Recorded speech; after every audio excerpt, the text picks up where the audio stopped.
Sunan Gunung Jati, lahir dengan nama Syarif Hidayatullah atau Sayyid Al-Kamil, adalah salah seorang dari Wali Songo. Ia dilahirkan tahun 1448 Masehi. Dari pasangan Syarif Abdullah Umdatuddin bin Ali Nurul Alam dan Nyai Rara Santang, Putri Sri Baduga Maharaja Prabu Siliwangi dari Kerajaan Pajajaran, yang setelah masuk Islam berganti nama menjadi Syarifah Mudaim. Syarif Hidayatullah sampai di Cirebon pada tahun 1470 Masehi, yang kemudian dengan dukungan Kesultanan Demak dan Pangeran Walangsungsang atau Pangeran Cakrabuana, Tumenggung Cirebon pertama sekaligus Uwak Syarif Hidayatullah dari pihak ibu. Beliau dinobatkan menjadi Tumenggung Cirebon kedua pada tahun 1479 dengan gelar Maulana Jati. Nama Syarif Hidayatullah kemudian diabadikan menjadi nama Universitas Islam Negeri Syarif Hidayatullah Jakarta di daerah Tangerang Selatan, Banten. Sedangkan nama Sunan Gunung Jati diabadikan menjadi nama Universitas Islam Negeri di Bandung, yaitu Universitas Islam Negeri Sunan Gunung Jati, dan Korem 063, Sunan Gunung Jati di Cirebon. Syarif Hidayatullah adalah putra dari Syarif Abdullah Umdatuddin bin Ali Nurul Alam, yang menikah dengan Nyi Mas Rara Santang, putri dari Jayadewata yang bergelar Sri Baduga Maharaja, yang setelah menikah dengan Syarif Abdullah bergelar Syarifah Mudaim. Ayah Syarif Hidayatullah adalah seorang penguasa Mesir, putra dari Ali Nurul Alim bin Jamaluddin Akbar Al-Husaini, seorang keturunan dari Sayyid Abdul Malik Asmad Khan dan Alwi Amul Faqih. Pada masa lalu terdapat puluhan naskah yang menjelaskan tentang silsilah Syarif Hidayatullah, yang diklaim oleh beberapa pihak dan menimbulkan kesimpangsiuran. Sehingga pada masa pertemuan agung para cendekiawan, sejarawan, bangsawan dan alim ulama senusantara dan mancanegara, bahasa Cirebon, Gotra Sawala pertama yang dimulai pada tahun 1677 di Cirebon. Maka Pangeran Raja Nasiruddin, bergelar Wangsakerta mengadakan penelitian dan penelusuran serta pengkajian naskah-naskah tersebut bersama para ahli-ahli di bidangnya. Hasilnya pada tahun 1680 disusunlah Kitab Negara Kertabumi, yang di dalamnya memuat bab tentang silsilah Syarif Hidayatullah, Tritiya Sarga, yang sudah diluruskan dari kesimpangsiuran klaim oleh banyak pihak. Kitab yang diberi nama Negara Kertabumi yang memuat bab tentang silsilah Syarif Hidayatullah dalam Tritiya Sarga, isinya sebagai berikut. Syarif Hidayatullah atau Sayyid Al-Kamil atau Susuhunan Jati atau Susuhunan Cirebon, bin Syarif Abdullah plus Nyi Hajah Syarifah Mudaim binti Raja Pajajaran Sunda atau Nyi Mas Rara Santang.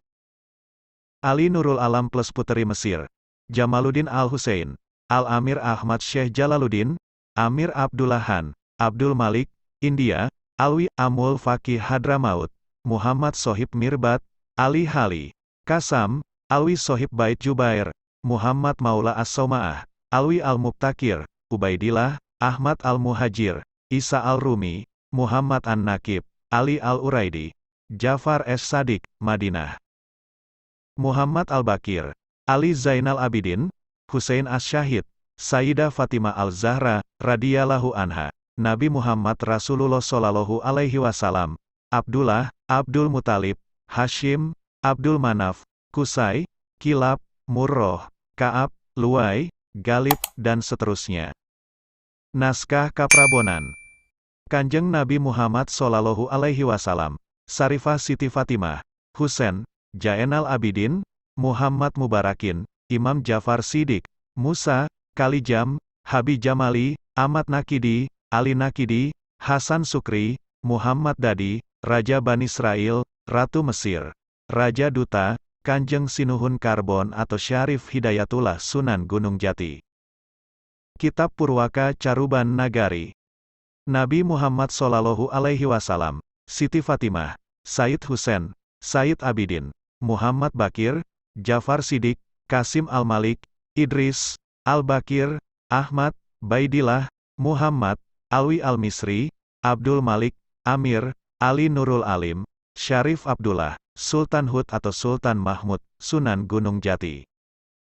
Sedangkan salah satu versi utama, yang menjadi rujukan umum berbagai pihak, yang isinya selaras dengan Kitab Negara Kertabumi adalah Kitab Syamsu Az-Zahirah fi Nasabi Ahli Al-Bait.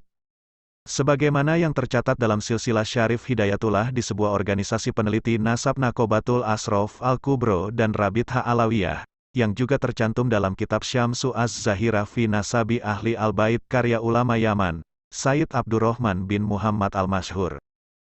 Silsilah lengkap Syarif Hidayatullah adalah sebagai berikut. Syarif Hidayatullah atau Sunan Gunung Jati putra dari Syarif Abdullah Umdatuddin Asmad Khan bin Sayyid Ali Nurul Alam Asmad Khan, bin Sayyid Jamaluddin Akbar Asmad Khan Al-Husaini, Syekh Jumadil Kubro, bin Sayyid Ahmad Jalal Shah Asmad Khan, bin Sayyid Abdullah Asmad Khan, bin Sayyid Abdul Malik Asmad Khan, bin Sayyid Alawi Amil Fakih, Hadramaut, bin Sayyid Muhammad Sahib Mirbat, Hadramaut, bin Sayyid Ali Koli, Kosam, bin Sayyid Alawi Atsani, bin Sayyid Muhammad Sohibus Saumiyah, bin Sayyid Alawi Awal, bin Sayyid Al-Imam, Ubaidillah, bin Sayyid Ahmad Al-Muhajir, bin Sayyid Isa Nakib Ar-Rumi, bin Sayyid Muhammad An-Nakib, bin Sayyid Al-Imam Ali Uradi, bin Sayyidina Jafar Es-Sadiq, bin Sayyidina Muhammad Al-Bakir, bin Sayyidina Ali Zainal Abidin, bin Sayyidina Husain, bin Sayyidina Ali bin Abi Talib, dan Sayyidah Fatimah Az-Zahra binti Rasulullah Muhammad Sallallahu Alaihi Wasallam. Raden Syarif Hidayatullah mewarisi kecenderungan spiritual dari kakek buyutnya, Jamaluddin Akbar Al-Husaini, sehingga ketika telah selesai menimba ilmu di pesantren Syekh Datuk Kahfi, ia meneruskan pembelajaran agamanya ke Timur Tengah. Babat Cirebon menyebutkan, ketika Pangeran Cakrabuana membangun kota Cirebon dan tidak mempunyai pewaris, maka sepulang dari Timur Tengah Syarif Hidayatullah mengambil peranan membangun kota, dan menjadi pemimpin perkampungan muslim yang baru dibentuk itu setelah uwaknya wafat. Memasuki usia dewasa, sekitar tahun 1470 sampai tahun 1480, ia menikahi adik dari Bupati Banten saat itu, Nyai Kawu Nganten. Dari pernikahan ini lahirlah Ratu Wulung Ayu dan Maulana Hasanuddin. Maulana Hasanuddin inilah yang kelak menjadi Raja Banten pertama. Pada tahun 1478 diadakan sebuah musyawarah para wali di Tuban, Jawa Timur, untuk mencari pengganti Sunan Ampel sebagai pimpinan para wali. Akhirnya terpilihlah Syarif Hidayatullah atau Sunan Gunung Jati. Sejak saat itu, pusat kegiatan para wali dipindahkan ke Gunung Sembung, Kecamatan Gunung Jati Kabupaten Cirebon, Provinsi Jawa Barat. Pusat kegiatan keagamaan ini kemudian disebut sebagai Pusar Bumi, bahasa Indonesia, pusatnya dunia. Pada tahun 1479 Masehi, kedudukan Pangeran Walang Sungsang sebagai penguasa Cirebon kemudian digantikan putra adiknya yakni Syarif Hidayatullah, anak dari pernikahan Nyai Rara Santang dengan Syarif Abdullah dari Mesir. Yang sebelumnya menikahi Nyi Mas Pakungwati, putri dari Pangeran Walang Sungsang dan Nyai Indang Gelis, yang setelah wafat dikenal dengan sebutan Sunan Gunung Jati dengan gelar Syarif Hidayatullah bin Maulana Sultan Muhammad Syarif Abdullah. Dan bergelar pula sebagai Ingkang Sinuhun Kangjeng Susuhunan Jati, Purba Panetep Panatagama Aulia Allah, Kutubit Zaman Halifatur Rasulullah. Syarif Hidayatullah melalui lembaga Wali Sanga selalu mendekati kakeknya yakni Jaya Dewata, Prabu Silihwangi, agar berkenan memeluk agama Islam seperti halnya neneknya Nyai Subang Larang, yang memang sudah lama menjadi seorang muslim jauh sebelum menikah dengan Prabu Silihwangi. Tetapi hal tersebut tidak membuahkan hasil. Pada tahun 1482, pada saat kekuasaan Kerajaan Galuh dan Sunda sudah menjadi satu kembali di tangan Prabu Silihwangi, seperti yang tertuang dalam naskah Purwaka Caruban Nagari karya Pangeran Arya Karbon. Pada tanggal 12 Safar 887 Hijriah atau tepatnya pada tanggal 2 April tahun 1482 Masehi, akhirnya Syarif Hidayatullah membuat maklumat yang ditujukan kepada Prabu Silihwangi selaku Raja Pakuan Pajajaran, bahwa mulai saat itu Cirebon tidak akan lagi mengirimkan upeti. Maklumat tersebut kemudian diikuti oleh para pembesar di wilayah Cirebon. Untuk memperkuat hubungan dengan Kesultanan Demak dilakukan dengan pernikahan putra-putri kedua kesultanan. Pangeran Maulana Hasanuddin dengan Ratu Ayu Kirana, Pangeran Jaya Kelana dengan Ratu Ayu Pembayun, Pangeran Brata Kelana dengan Ratu Nyawa, Ratu Ayu Wulan. Ratu Ayu dengan Yunus Abdul Qadir, Pangeran Sabrang Lor, menikah pada 1511 yang menjadi Sultan Demak kedua pada 1518. Pertumbuhan dan perkembangan yang pesat pada Kesultanan Cirebon dimulailah oleh Syarif Hidayatullah atau Sunan Gunung Jati. Sunan Gunung Jati kemudian diyakini sebagai leluhur dari dinasti Raja-Raja Kesultanan Cirebon dan Kesultanan Banten, serta penyebar agama Islam di Jawa Barat seperti Majalengka, Kuningan, Kawali atau Galuh, Sunda Kelapa, dan Banten. Masa ini kurang banyak diteliti para sejarawan hingga tiba masa pendirian Kesultanan Demak tahun 1487, yang mana Wali Songo memberikan peranan penting dalam sejarah pendiriannya. Pada masa ini, Syarif Hidayatullah berusia sekitar 37 tahun, kurang lebih sama dengan usia Raden Patah yang baru diangkat menjadi Sultan Demak pertama. Dengan diangkatnya Raden Patah sebagai Sultan di Pulau Jawa, bukan hanya di Demak, maka Cirebon menjadi semacam negara bagian atau vasal dari Kesultanan Demak. Hal ini sesuai dengan strategi yang telah digariskan Sunan Ampel, ulama yang paling dituakan di Dewan Muballigh, Wali Songo, bahwa agama Islam akan disebarkan di Pulau Jawa dengan Kesultanan Demak sebagai pelopornya. Pendirian Kesultanan Banten dan jatuhnya Sunda Kelapa. Setelah pendirian Kesultanan Demak, antara tahun 1490 hingga 1518 adalah masa-masa paling sulit baik bagi Syarif Hidayatullah maupun Raden Patah.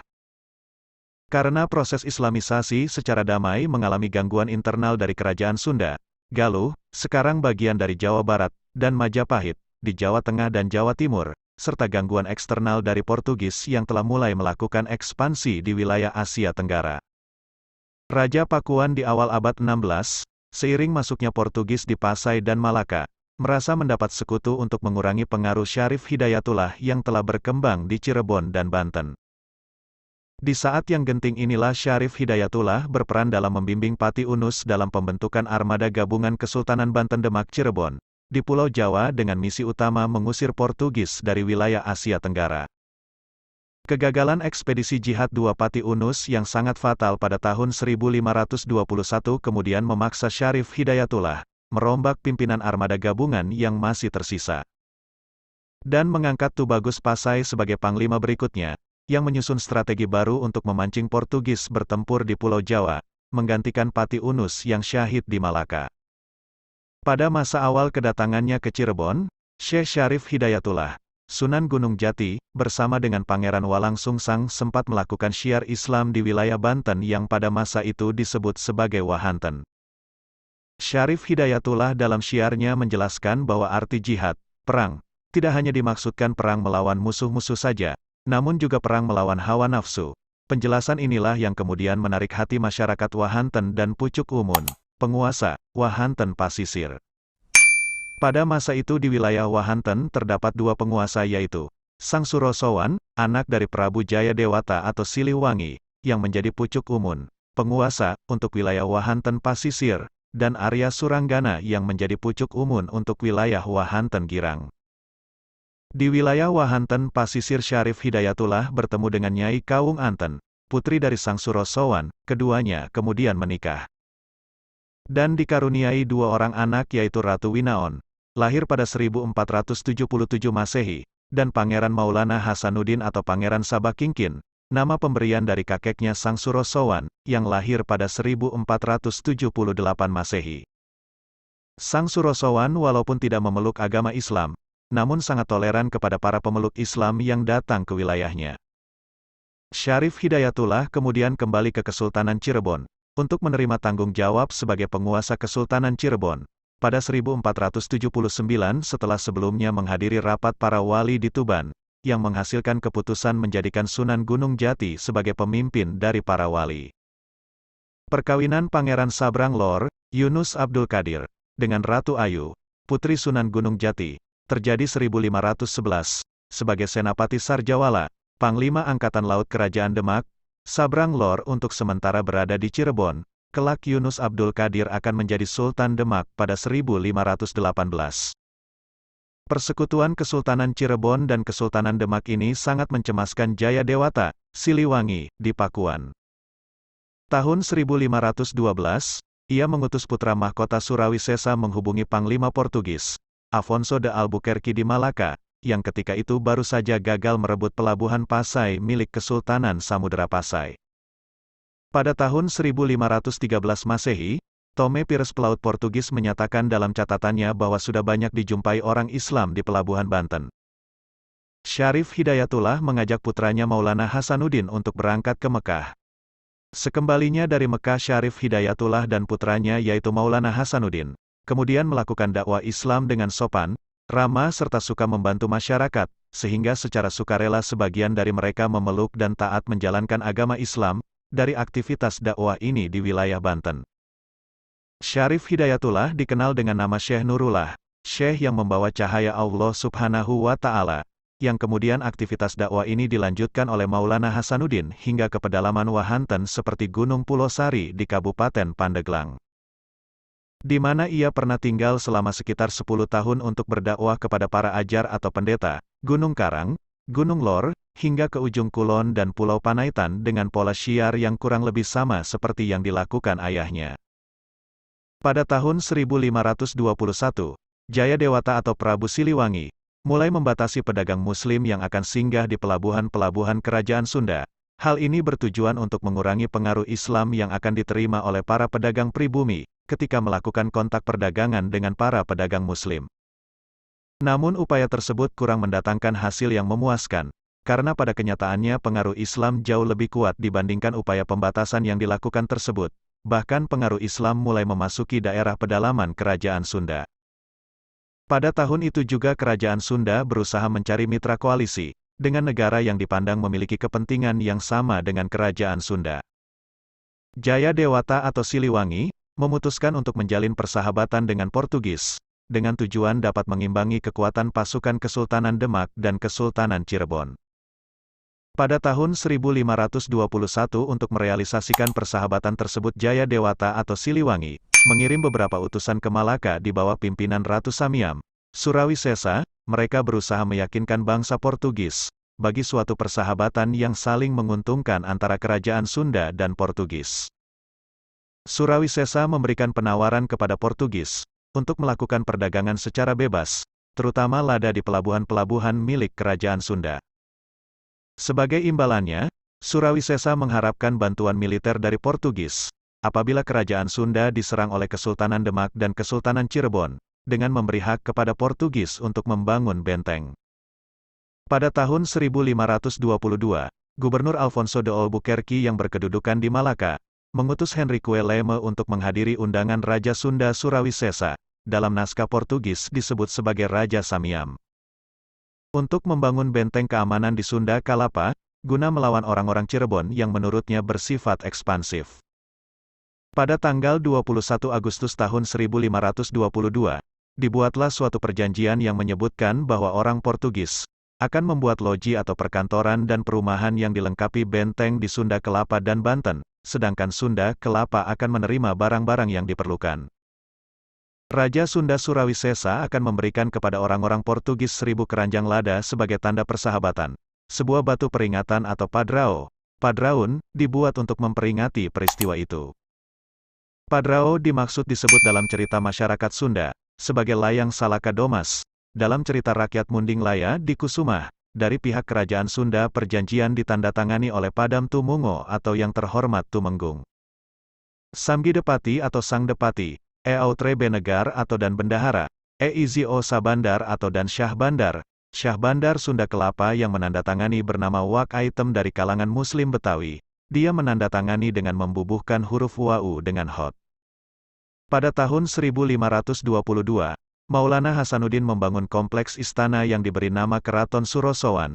Pada masa tersebut dia juga membangun alun-alun, pasar, masjid agung serta masjid di kawasan Pacitan.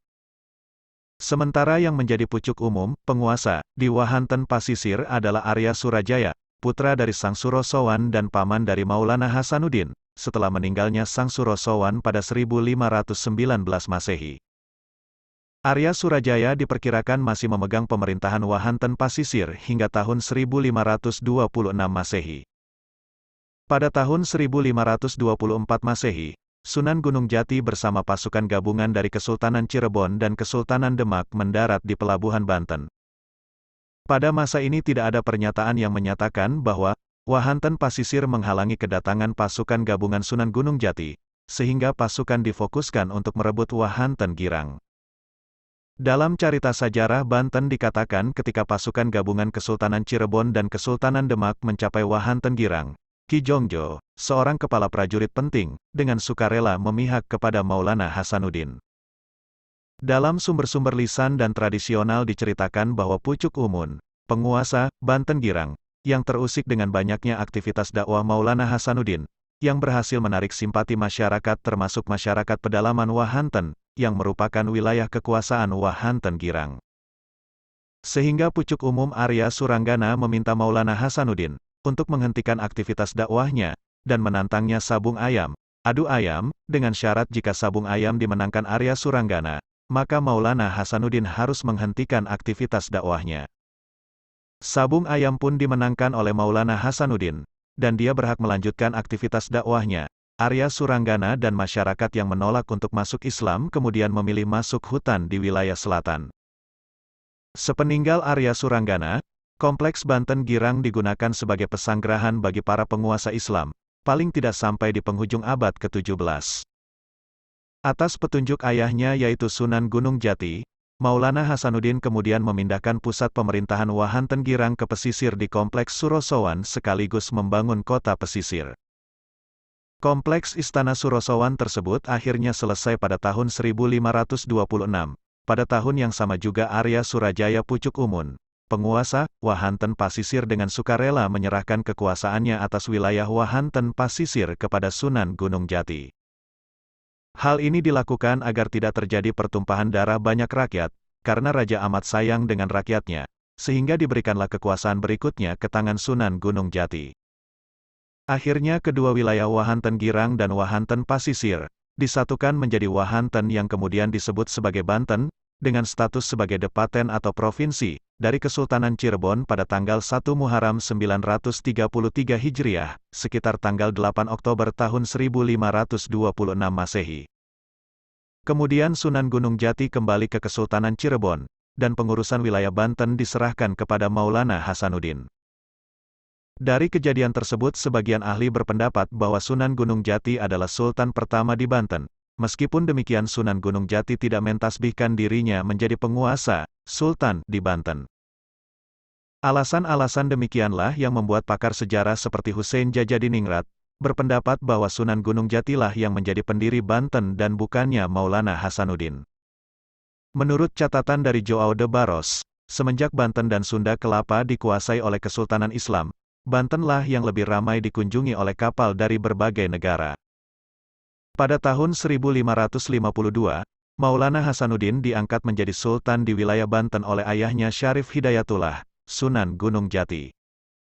Perebutan pengaruh antara Kerajaan Sunda Galuh dengan Kesultanan Banten Cirebon segera bergeser kembali ke darat, tetapi Kerajaan Sunda Galuh yang telah kehilangan banyak wilayah menjadi sulit menjaga keteguhan moral para pembesarnya. Satu persatu dari para pangeran dan putri Pakuan di banyak wilayah jatuh ke dalam pelukan agama Islam. Begitu pula sebagian panglima perangnya.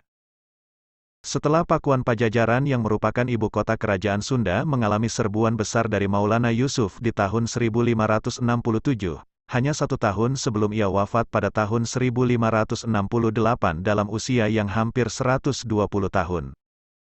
Terjadi perundingan terakhir Cirebon Sunda antara Maulana Yusuf yang mewakili Syarif Hidayatullah dengan para pembesar Istana Pakuan. Maulana Yusuf kemudian memberikan 2 opsi sebagai berikut. 1. Bagi para pembesar Istana Pakuan yang bersedia masuk Islam akan dijaga kedudukan dan martabatnya, seperti gelar Pangeran Putri atau Panglima akan tetap disandang mereka, juga kemudian dipersilakan tetap tinggal di keraton masing-masing.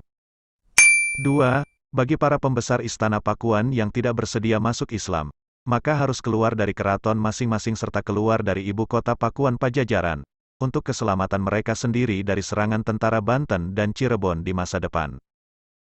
Dalam perundingan terakhir yang sangat menentukan dari riwayat Pakuan ini, sebagian besar para pangeran dan putri raja menerima opsi pertama.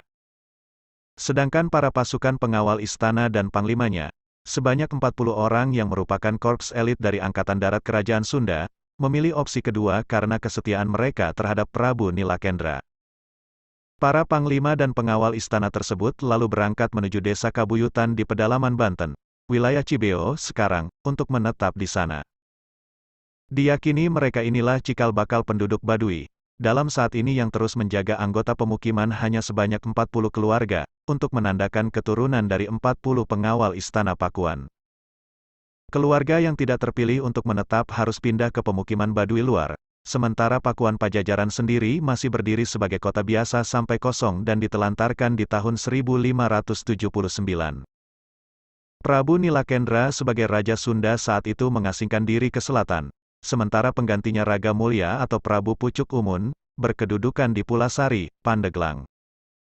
Dengan segala jasa Syarif Hidayatullah inilah yang kemudian umat Islam di Jawa Barat, memanggilnya dengan nama lengkap Syekh Maulana Syarif Hidayatullah Sunan Gunung Jati rahimahullah. Syekh Syarif Hidayatullah Sunan Gunung Jati, berpulang ke Rahmatullah pada tanggal 26 Rayagung tahun 891 Hijriah, atau bertepatan dengan tanggal 19 September tahun 1568 Masehi. Tanggal Jawanya adalah 11 Krisna Paksa bulan Badra Masa tahun 1491 Saka. Sunan Gunung Jati meninggal dalam usia 120 tahun, di mana putra dan cucunya tidak sempat memimpin Cirebon karena meninggal terlebih dahulu.